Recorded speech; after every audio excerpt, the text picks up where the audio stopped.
because he'd only seen the model for moderating grades, but not the algorithm used to apply it. It was a fair system, the model. Something went wrong, however, in the way the model translated into grades using the algorithms. But when did you first look at the algorithm?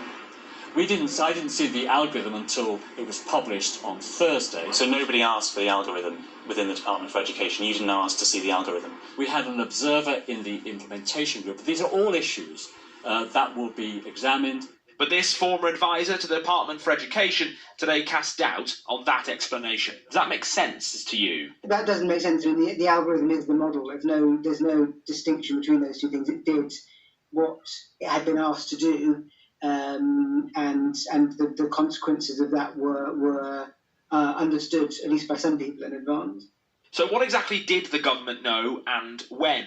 Well, on March the 18th, the Prime Minister cancelled GCSE and A-level exams in England. 13 days later, exam regulator Ofqual was asked to come up with an alternative way of awarding grades. But when the Department for Education board met in June, the minutes show exams were not discussed at all.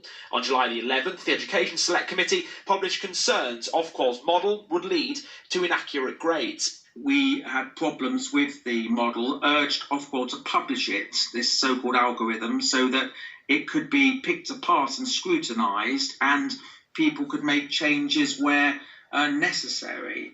And Sir John Coles, a former director at the Department for Education, raised similar concerns directly with Gavin Williamson, concerns the department say were put to Ofqual.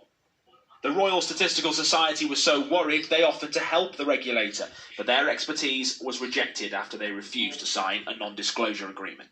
This problem could have been avoided if Ofqual, if the government had been more transparent.